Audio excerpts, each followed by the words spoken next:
Hey Canada, Andrew Hunt here for Laugh Out Loud on cbc.ca/LOL, and I am on a mission to prove that Canada breeds the funniest comedians in the world. So every week I will be grabbing my camera and heading to the classiest of comedy clubs and the dirtiest of open mic bars in Toronto to find comedians who have these three things in common. They're Canadian, they perform every week, and they're funny as hell. Can you describe a typical week for you in the world of comedy? Basically like going out like 3 times a week. So like you go out to a club and like or an open mic or something and you sign up and you wait for like maybe like an hour before you actually go up, and it's usually like sometimes it's just comics watching comics. I would just like to take the time to thank Activia for allowing women to shit. Finally. I thought I had the best shit today. I was like, thank you, Activia. Activia. I try to avoid like really like typical like girly topics. Like I'll never talk about my crotch unless I find a new and better way to do it. So family day, I didn't spend it with my family because my mom is the definition of annoying and a bitch. Yeah, so usually just weird things. Like I have like a strange like infatuation with talking about death and making fun of death, or emotionally abusive parents. That's another one. I was like thinking about like emotionally abusive parents and like blueberry muffins, and I was like, they're kind of similar. Like neither of them make good parents. My intention was to actually be a writer and not so much a performer, or like acting or something if I did perform. So stand-up is, you know, wasn't originally my idea, it just sort of happened. Do you plan on having children? Depends. Well, what, like, do I? No. Come in, Rob. I would punt that child out the window. Like, I would probably have a child and just like, and then like, a year later or so, just sort of like, I'm sorry, it's not working out. Like, that's me. Alright, well, I'm Donny News, guys, so you guys have a lovely evening.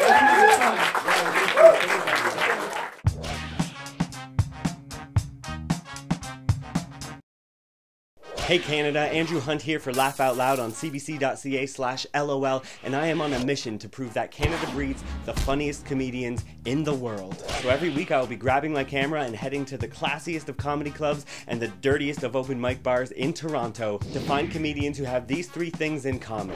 They're Canadian, they perform every week, and they're funny as hell. I have a lot of friends that are having babies now. They always want me to watch over them. I hate it. They're always coming up, oh, I'm going to the corner store. Can you watch my little baby for 5 minutes? And I don't want to. Because it's scary, because all babies want to do is kill themselves. And that's it. They always try to put small things down their mouth, trying to fall off the couch. This one baby kept crying until I picked it up, then started wiggling because it wanted to fall on its head and end it, you know what I mean? Felt like I was on suicide watch. I just wanted to tell it, you know what, one day your limbs will evolve, life gets better, give it a chance, alright? I'm not very good at working jobs though. I've actually been fired from 8 jobs. Yeah, most of them were understaffed too.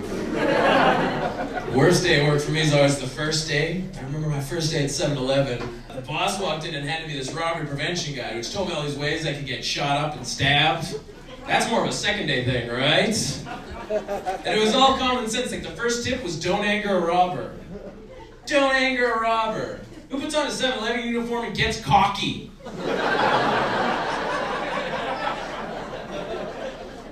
Who's saying like, you want a free Slurpee? Yeah, screw off, can't have one. Have to go through me, Ted. Because I'll be honest, if I was working at 7-Eleven and I saw a guy with a gun, man, I'm gonna be helpful. Instead of like, did you want me to take the money to the car for you? I think the customer saw you want me to kill him?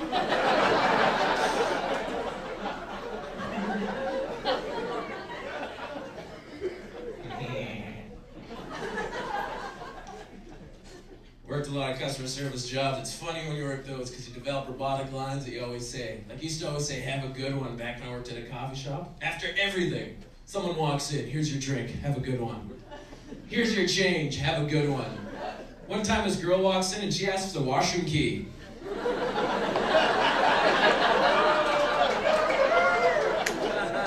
She did not have a good one after I said that, alright?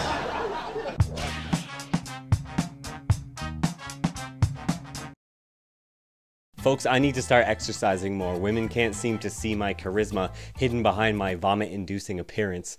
To them, I'm just a snaggletooth with a weird guy attached to it. I actually honestly used to think I was buff until I recently saw a picture of myself with my shirt off. I even named my biceps Rosencrantz and Guildenstern for all the smart ladies, and for the stupid floozies I named them Flex and the City. Flex in the City. So I gotta get back to the gym. I wanna be so buff that I'm like a muscle store. Clean up on aisle huge.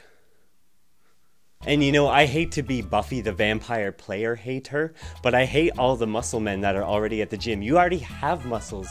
Go on, get out of here. And as severance, take this jar of protein powder and this free download of Don't Stop Believing. Why do D-bags like that song so much? It sucks so much that they should name a mouthwash after it. And I do want to get buff, but I'm sick of the locker talk at the gym. Guys saying crap like, women are like the alphabet, and O just means you're halfway there. Steroids. The last time I went to the gym, one of the guys asked me if I got lucky last night. So to avoid being heckled or whipped with a towel or tickled to death, I lied. I said, you may call it getting lucky, but I call it the usual. But the guys at gyms are so rude, they're so racist and homophobic, I can't even tell them about my real life ambition to open a gay bar in Nevada called What Happens in Vegas? Gays in Vegas. And guys at the gym are so weird. The last time I was in the locker room, a naked old man came up to me, giving himself the old dental floss with his towel, and acted like it ain't no thing. He said, the snow's really coming down out there, eh? And I said, oh yeah, well, I can see your It's an intimidating place. At the gym I go to, you have to walk past a rugby field to get in the front door, and I'm so scared that one day a loose ball is going to be kicked towards me and they're going to ask me to throw it back. I'm such a bad thrower that I would honestly be less embarrassed to run away screaming and crying.